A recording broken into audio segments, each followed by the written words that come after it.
Kemarin ada yang nanya kepada saya, kalau kita mau jadi kaya lewat utang, lalu kemudian utang yang kita nggak bisa bayar, gimana jadinya? Nah ini makanya, saya selalu jelaskan bahwa kalau kita mau jadi sukses, kita mau jadi kaya ya, kita mau financial freedom, cara yang paling cepat, cara yang lebih cepat daripada kalau kita harus ngebangun semuanya sendiri ya, pakai uang orang lain.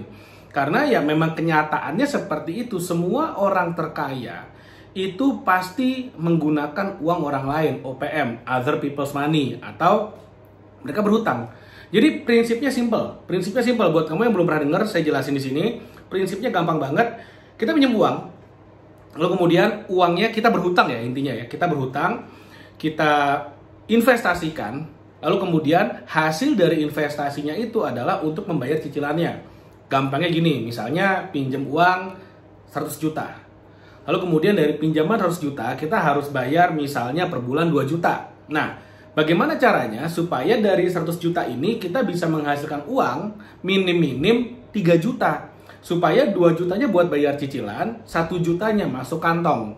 Sesimpel itu sebetulnya prinsipnya. Nah, permasalahannya kalau ternyata kita tidak bisa bayar yang 2 jutanya, nah ini apa yang harus dilakukan? Ini permasalahannya.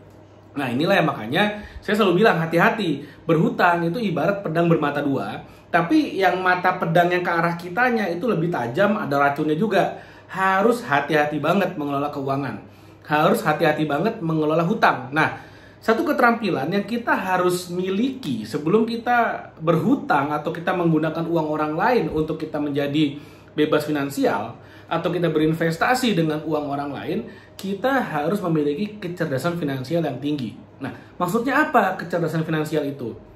Gampangnya gini, kita harus bisa mengelola hutang tersebut dengan baik. Kita harus punya sumber penghasilan yang jelas, atau kita harus memiliki skill-skill tertentu yang bisa menghasilkan uang yang cukup untuk bisa bayar utangnya. Saya kasih contoh. Kalau misalnya saya nih, memiliki skill untuk marketing misalnya, saya memiliki skill jualan, saya memiliki skill salesmanship, saya bisa digital marketing. Lalu kemudian saya pinjam uang 100 juta. Lalu kemudian uang 100 juta ini saya investasikan ke dalam bisnis digital saya. Saya pakai buat apa misalnya 100 juta? Saya pakai buat bayar website misalnya, saya pakai buat bayar iklan misalnya, iklan di YouTube, iklan di Facebook, iklan di TikTok, Instagram, Google, dan segala macam. Lalu kemudian dari iklan-iklan tersebut saya dapat cuan nih, misalnya per harinya, misalnya saya dapat per harinya adalah Rp500.000 dari budget iklan 100 juta tadi. Saya dapat per harinya Rp500.000. Lalu kemudian setiap bulan kalau saya per hari 500.000, maka dalam 1 bulan saya akan dapat 15 juta. Itu perhitungan sederhananya aja ya, biar gampang aja ngitungnya.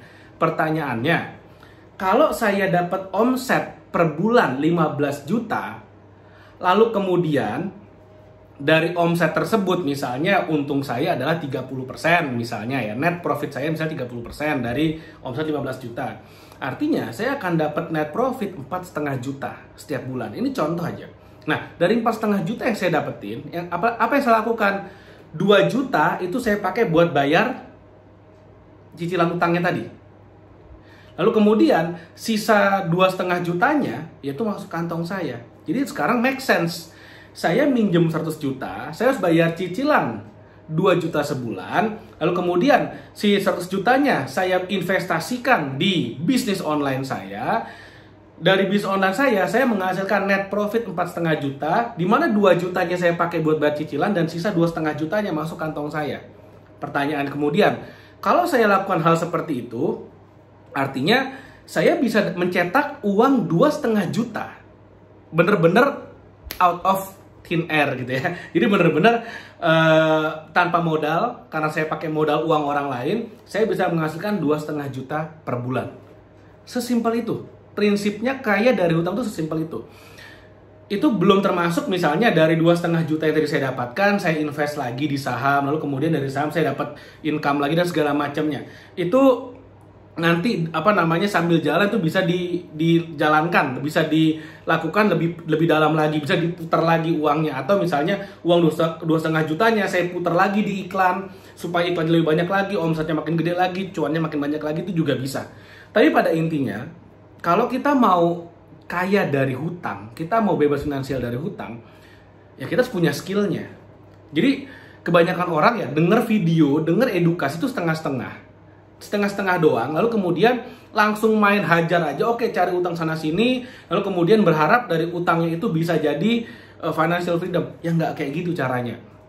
Kita harus tahu gimana cara mengelola hutang ini.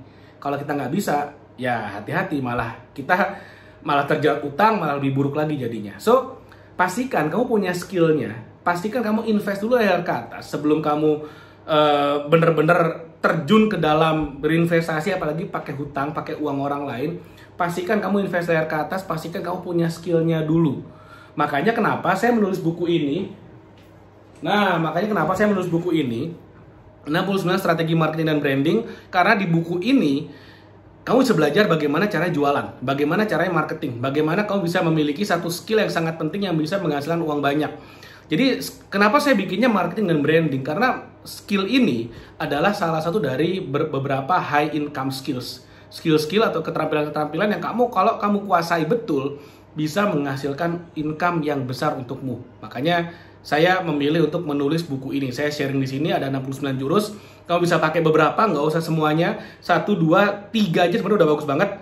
Kamu bisa pakai jurusnya untuk kamu bisa meningkatkan skillmu jualan, sehingga ketika udah proven nih, kamu udah bener-bener lancar jualannya, udah mengaplikasikan buku ini, ketika nanti pada saatnya kamu mau scale up, kamu bisa pakai uang orang lain untuk kamu investasikan ke dalam bisnismu sendiri, sehingga kamu bisa mencapai kebebasan finansial lebih cepat lagi.